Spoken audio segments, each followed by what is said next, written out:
silaturahmi atau silaturahim? Assalamualaikum warahmatullahi wabarakatuh. Di Indonesia sering kita dengar istilah silaturahmi dan silaturahim. Banyak pembicaraan. Namun kalau kita kembali pada rujukan bahasa, memang itu unsur serapan dari bahasa Arab, kata-kata silah dan kata ar-rahim. Memang ar-rahmi, rahmi ya. Nah, Indonesia menyerap menjadi silaturahmi dalam tatanan bahasa Al-Quran. Rahim, apa beda dan persamaannya itu? Jadi kalau dari tatanan bahasa aslinya, silah itu menghubungkan, ar-rahim itu kasih sayang. Jadi pengertian kita menghubungkan ikatan persaudaraan. Oleh para alim dicari berbagai sumber, di situ ada yang menjelaskan menghubungkan keintiman antara hubungan kekerabatan, itu mana awal. Lalu berkembang di Indonesia silaturahmi yang maksudnya menghubungkan tali persaudaraan. Mungkin muncul pertanyaan, benar mana, salah mana gitu ya. Kalau melihat bahasa asli, silaturahim, betul bahasa asli. Jadi menurut Imam Nawawi itu diartikan berbuat kebaikan kepada kaum kerabat. Awalnya dari situ. Lalu di Indonesia berkembang kata-kata silaturahmi, tidak rahim tapi rahmi, yang pengertian bahasa Indonesia ya menyambung tali persaudaraan. Bahkan berkembang bukan hanya antar kerabat, meluas pada seluruh manusia yang ada di muka bumi ini. Oke lah, artinya andekan menggunakan unsur bahasa Indonesia ya silaturahmi, menggunakan unsur bahasa aslinya yang diserap ke bahasa Indonesia ya silaturahim. Bagi kita penganut umat Muhammad SAW, kita itu diajari untuk bijaksana. Seberapa pentingkah silaturahim dan apa manfaat dari silaturahim?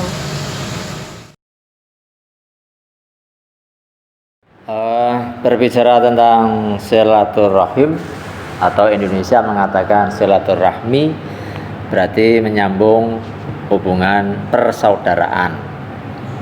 Itu selalu katakanlah hampir di semua mimbar tausiah ya, itu ditekankan untuk bersilaturahim atau bersilaturahmi tadi. Ada beberapa yang mendasari ya, yang mendasari. Di antaranya saya singkat saja, Rasulullah SAW pernah menyampaikan, man kana yu'minu billahi wa yaumil akhir falyukrim dhaifahu wa man kana yu'minu billahi wa yaumil akhir falyasil rahimahu. Kalau boleh saya bahasa bebaskan, orang yang beriman pada Allah dan hari akhir, maka dia akan menghormati atau memuliakan tamunya. Yang kedua, orang yang beriman pada Allah dan pada hari akhir, maka dia akan melakukan silaturahim. Bahkan ada kelanjutannya lagi, man kana yu'minu billahi wal yaumil akhir faqul khairan aw liyasmut. Siapa orangnya yang beriman pada Allah dan hari akhir, maka berkatalah yang baik atau diam. Ini salah satu apa yang mendasari mengapa kita harus silaturahmi. Nah, itu berarti bukti ya, bukti seseorang iman pada Allah dan iman pada hari akhir. Kemudian kalau melihat ayat Al-Qur'anul Karim, di antaranya surah Ar-Ra'd ayat yang 21 ya, sekitar 21-22, di situ ada alladzina yasiluna ma amarallahu bihi an yushola, di orang-orang yang menyambung apa yang diperintahkan oleh Allah untuk menyambungkan gitu. Dinyambung di sini nyambung hubungan persaudaraan, ya, hubungan kasih sayang.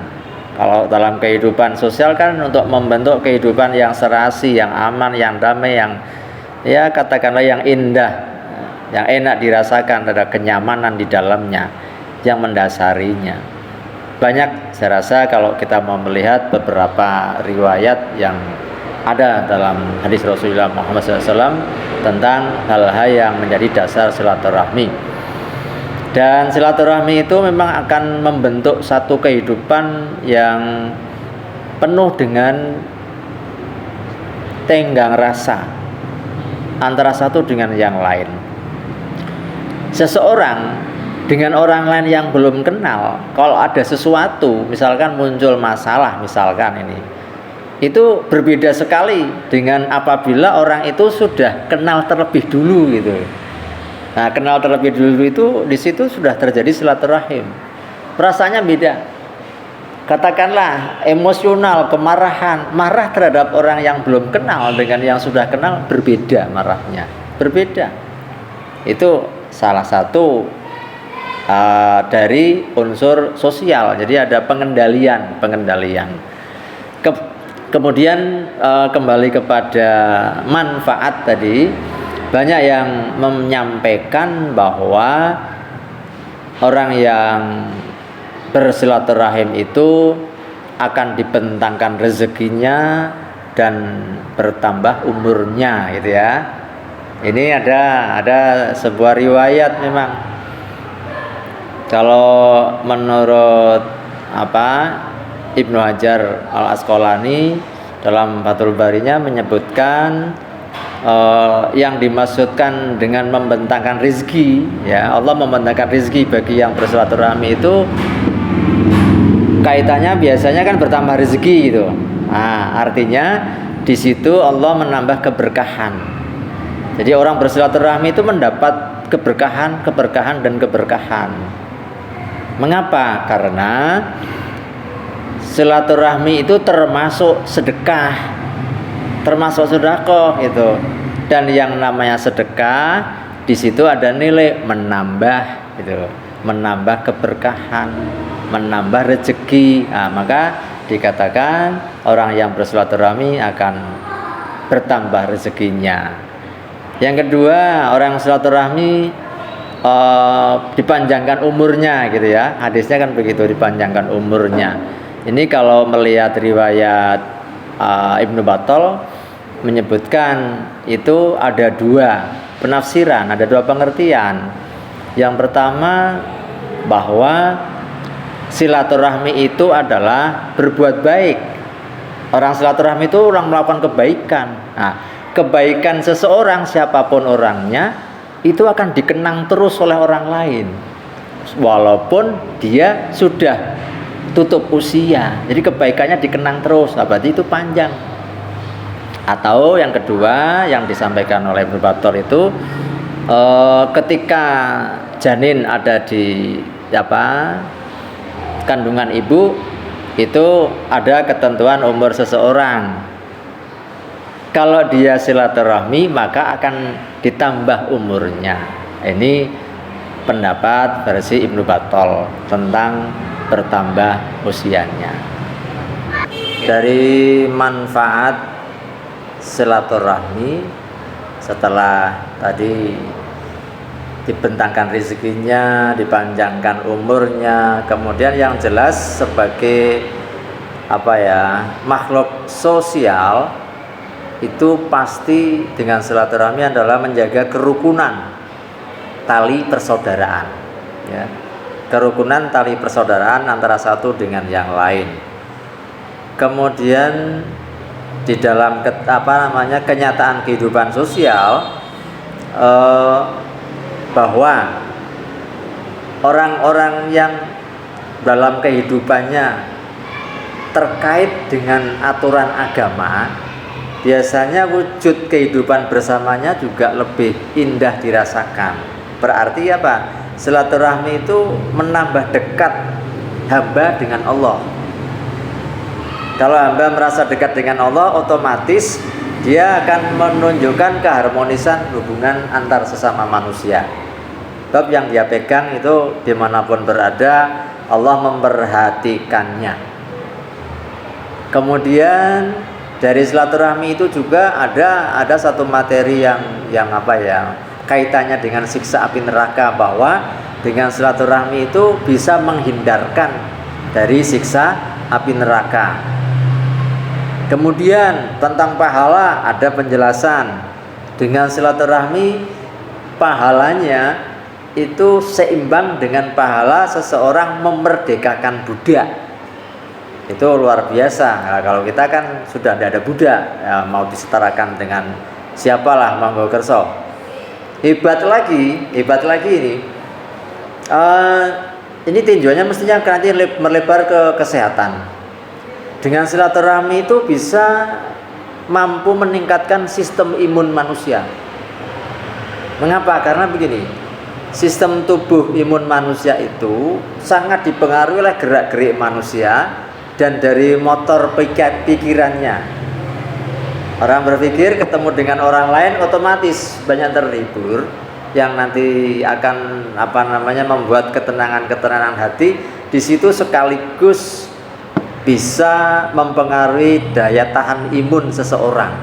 Jadi silaturahmi mampu ya meningkatkan imun tubuh manusia dan kemudian meningkatkan taraf kesehatan manusia. Kita lihat secara sederhana, orang yang sedang dalam posisi tidak sehat, ketika didatangi seseorang, ya, diajak berbicara, ngobrol santai, rileks, itu kondisinya dia seger sekali. Iya, dia senang sekali. Nah, ini dalam kaitannya dari tinjauan kesehatan.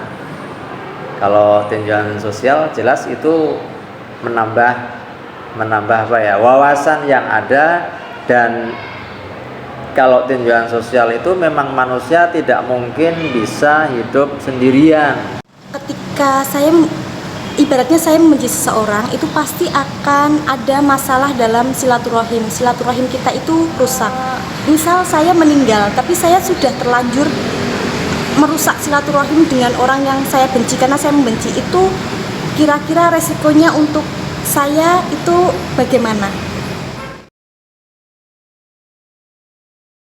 Silaturahim, atau Indonesia mengatakan silaturahmi, berarti bukan sekedar budaya, tapi itu merupakan ajaran.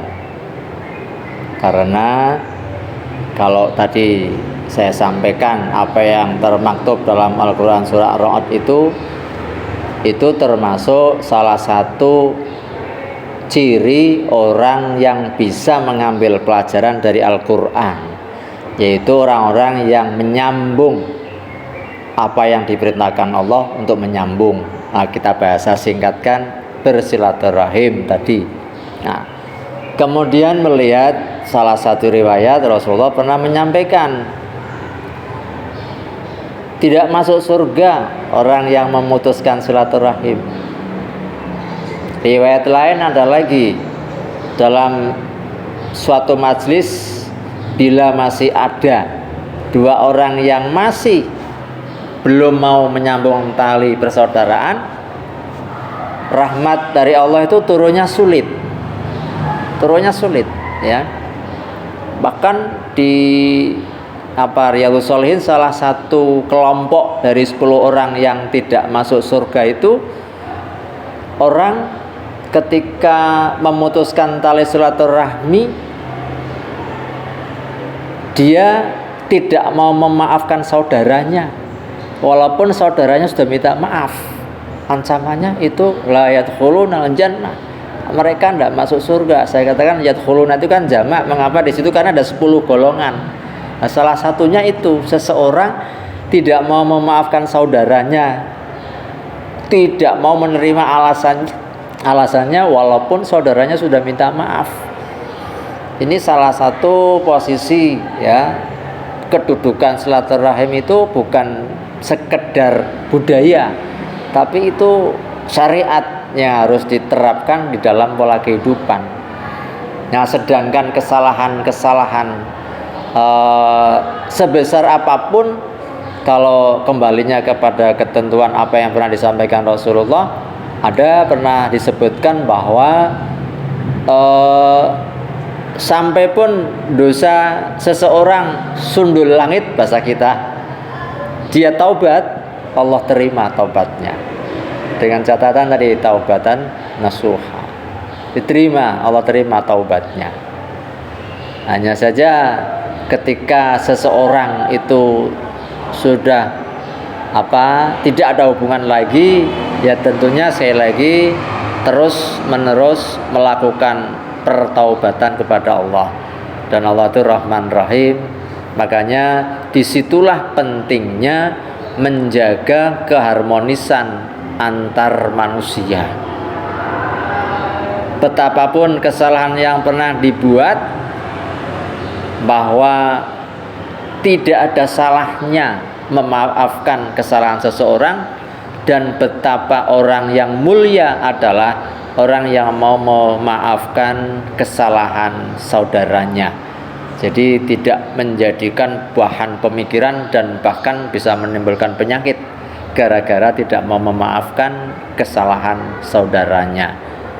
Nasihat Rasulullah malah diantaranya la taghlab, 3 kali diulang itu kepada sahabat itu, jangan kau marah, jangan kau marah, jangan kau marah. Itu artinya wujudkanlah kehidupan yang penuh persaudaraan, karena dengan persaudaraan apa-apa yang menjadi tugas kehidupan akan terasa lebih ringan. Apalagi kita yakin dengan silaturahim tadi Allah membukakan pintu barokah. Pintu barokah Allah yang besar itu dari langit dan dari bumi.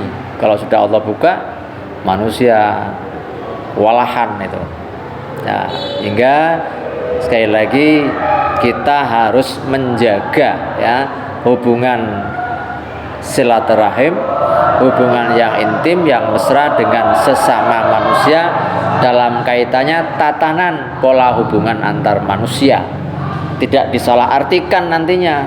Kalau disalahartikan nanti malah nyabrang-nyabrang, itu tidak dimaksudkan dalam hal yang semacam itu.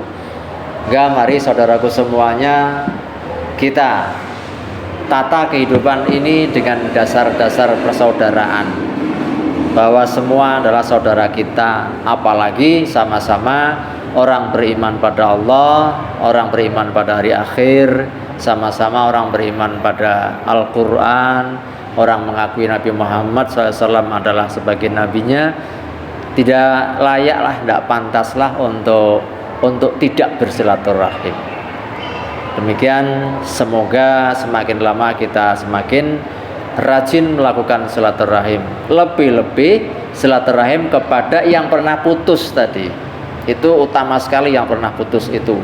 Bahkan Rasulullah pernah memberikan nasihat juga, silahkan silaturahmi kepada orang yang tidak mau kau dekati.